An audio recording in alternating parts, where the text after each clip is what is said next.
Louisiana softball's 2026 campaign is officially over. But what's next for the Ragin Cajuns? We'll discuss it here on Ragin Rundown.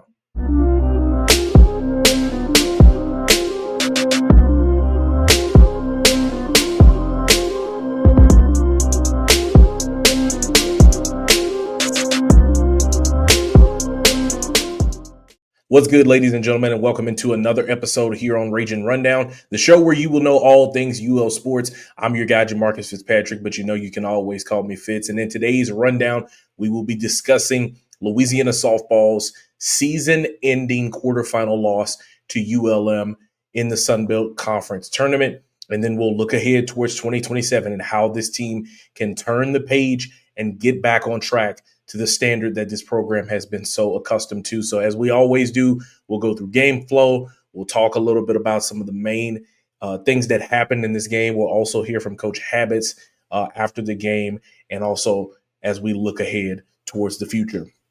So coming into this one, you get the victory over Troy on Wednesday night where Sage Hoover pitches a gem, and you get a shutout, and then you turn around here on Thursday and you have to play the number one seed in the conference tournament.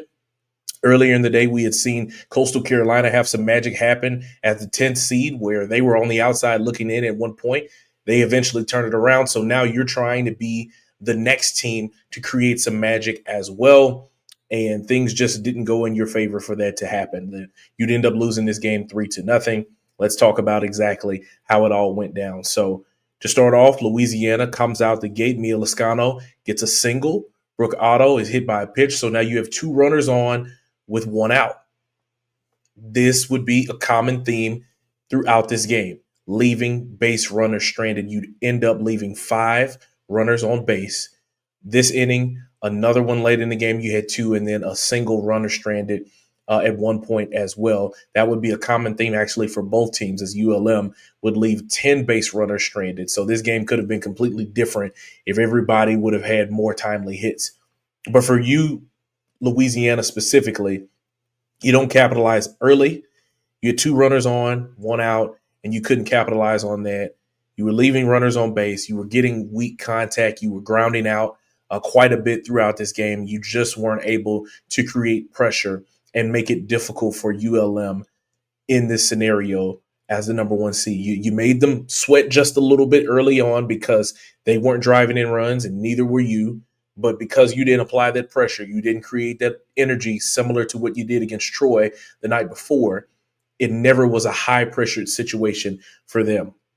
So Ashanti McDade controlled the tempo for ULM of this game in the circle. She'd go for a complete game, pitching a shutout and only allowing 4 hits throughout the night.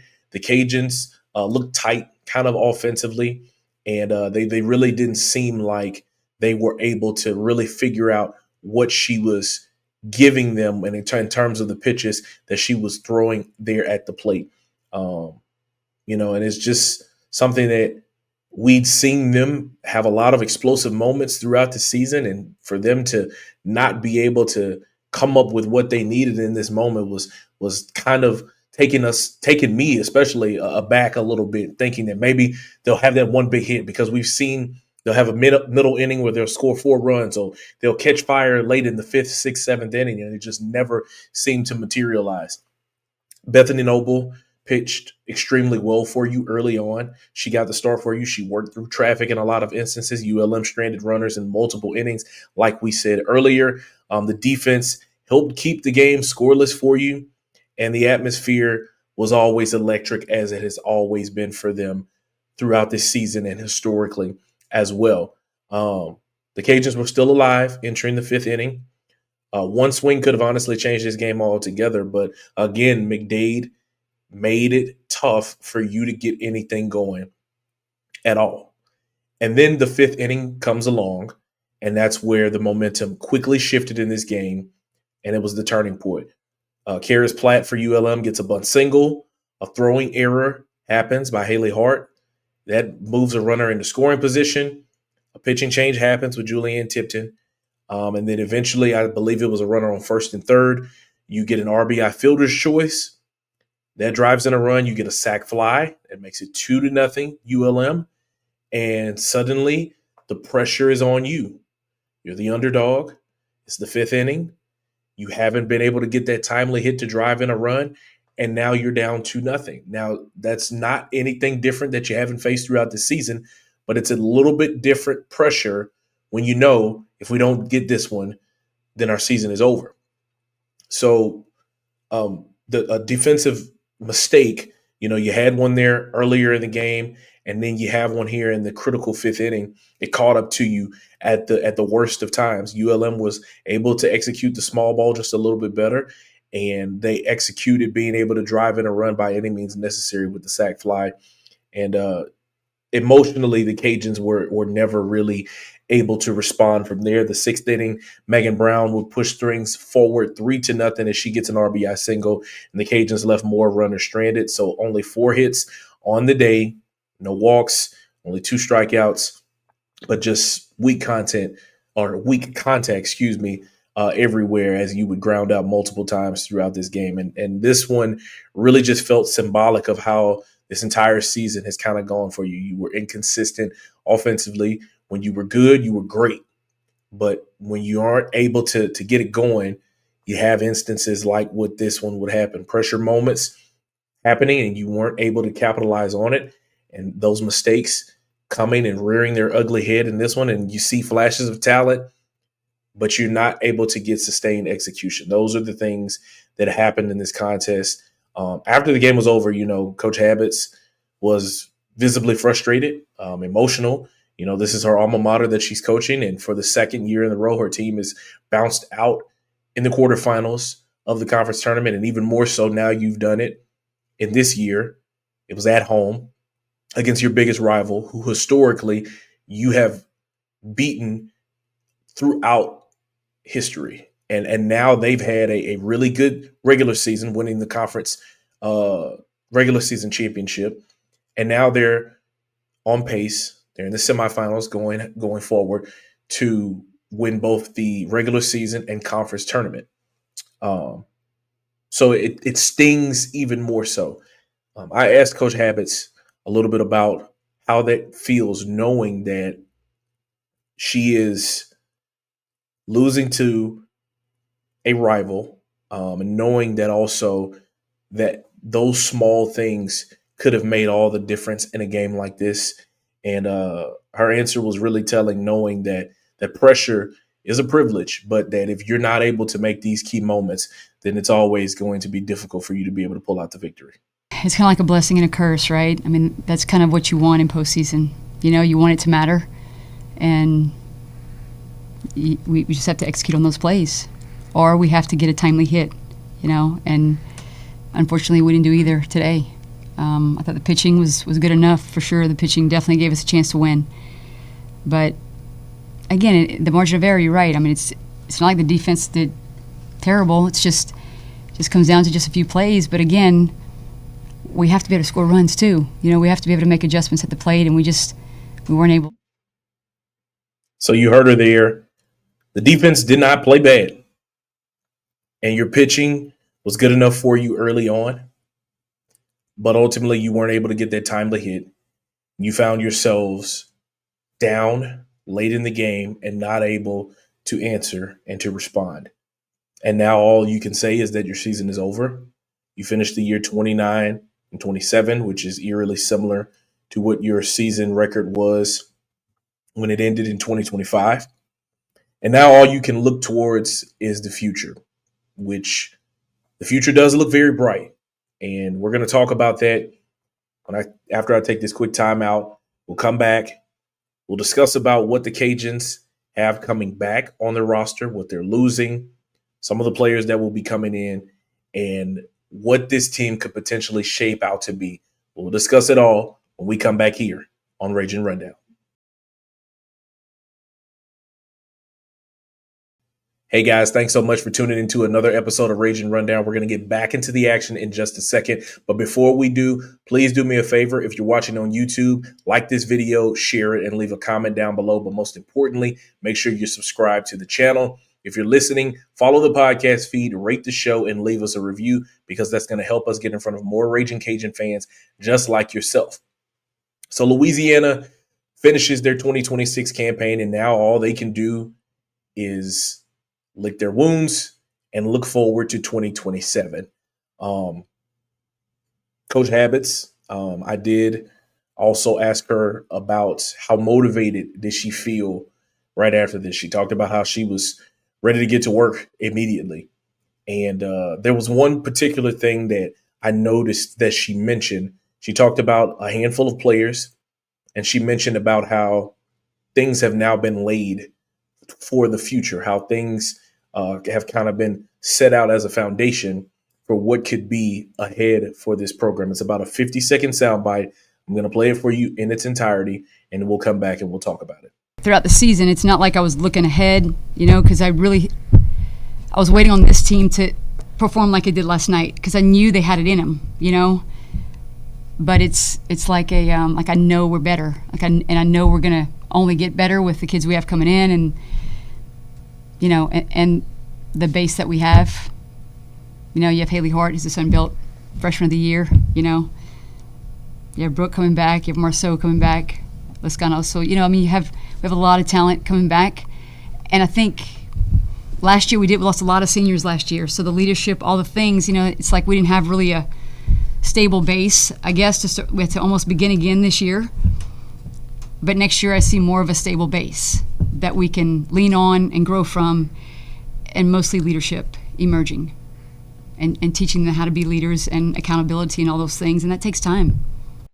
So you heard her talk about laying a foundation, having a stable base. And she mentioned 4 players' names who are going to be key towards the success of the future of this program. She mentioned Kennedy Marceau, the Alabama transfer, who's also a Kaplan native. She talked about Mia Lascano. She mentioned Brooke Otto and Haley Money Hart, who was the Sunbelt Freshman of the Year. All 4 of those players were all Sunbelt players. Those 4, it's going to be imperative that you're able to retain them. And we know what that means. We're in the era of the transfer portal.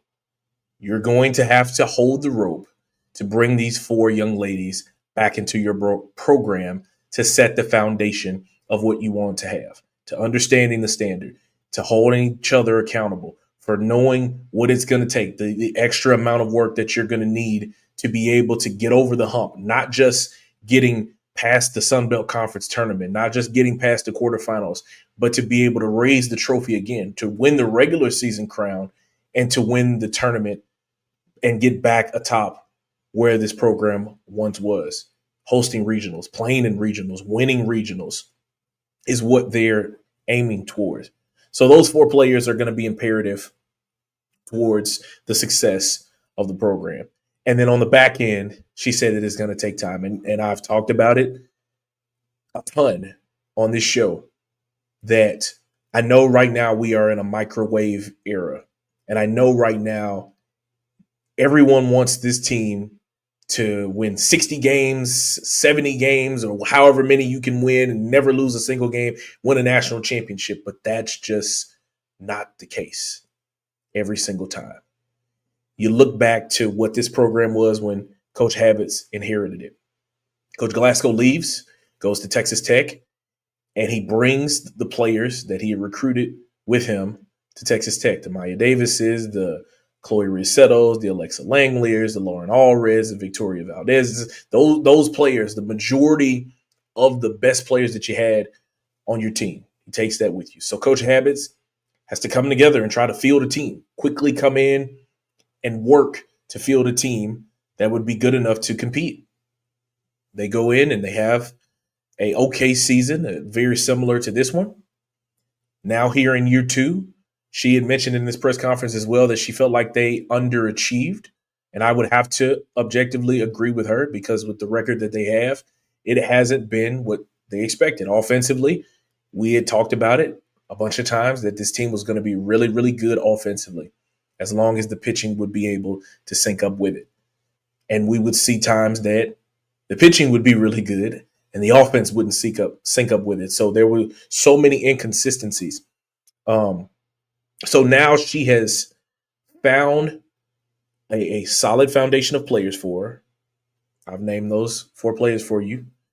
And now it's looking towards the future. So what does the future look like? You are going to be losing 5 seniors Aaron Ardwin, Michaela Ferguson, two pitchers in Bethany Noble and Lexi Delbray, and then Cecilia Vasquez, which I remember when she came into the program. I've been here in the market long enough to remember her freshman year. And she will be one of, if Deja Williams returns next year, she'll be the other, one of the last of the Mohicans, if you will, going 4 years, all 4 years playing in the same school and finishing her career as a Ragin Cajun. So hat tip to Cecilia Vasquez for playing through injury throughout this season and playing in a different role, but continuing to battle and never giving up on this team. Kudos to her for that. You're going to lose these 5 seniors, but you have signed a freshman class that has 6 players, 2 pitchers in it. Michaela Ranicky from Port Neches Groves High School. The other pitcher is Emily Adams out of Houston Academy. You have Allie Rios, an infielder from Brazos Wood. You have an outfielder in Haley Johnson. You have an infielder in Tori Gonzalez from James Madison High School in San Antonio, Texas. And then you have catcher Zoe Harrington from North Vermilion. So you have 6 players coming in with 5 players going out. So you've essentially been able to replace what you will have lost. So you'll have 5 seniors on the roster. Sage Hoover will be one to headline that class. 6 juniors, with Kennedy Marceau being one to highlight that class. 6 sophomores, with Haley Hart being the one to highlight that class. And then 6 freshmen coming in. Meaning you have, 18 plus 5, that's 23. You have 2 roster spots available because you can have up to 25. You have 2 roster spots available. So that means as the portal window gets closer, you're going to have to go into the transfer portal and get 2 impact players that can make a difference for you right now. This time last year, you went and had 22 on your roster, and you go out, you hit the portal, you go get Julianne Tipton, you go get Kennedy Marceau, you go and get Madison Manning. So you have 2 roster spots available. You're going to have to go out, and you're going to have to find the right players that are going to fit your program and that can come in and make a difference right away and can be impact players right away and can make a difference right away that can help you get over the hump. So the transfer portal will open on June the 8th. That is the Monday after the Women's College World Series has commenced, has finished, that is, and it will close on June 22nd. So just as much as you will be trying to go and find talent, you will have to be trying to preserve the talent that you have brought in here. So it's going to be important to hold the rope, continue to cultivate the relationships, and do whatever you have to do resource-wise to keep those young ladies, especially those 4 that I mentioned, in vermilion and white. And we're going to be keeping our eye out on that as things continue to progress right here on Ragin Rundown. That's going to wrap up yet another episode. Guys, I greatly appreciate you for sticking with us. Thank you so much. If you made it to this point in the video, please like it, please share it, leave a comment down below. But most importantly, make sure you're subscribed to the channel. If you're listening, follow the podcast feed, rate the show, and leave us a review because that's going to help us get in front of more Ragin Cajun fans just like yourself. I'm your guy, Jamarcus Fitzpatrick. We'll see you guys next time.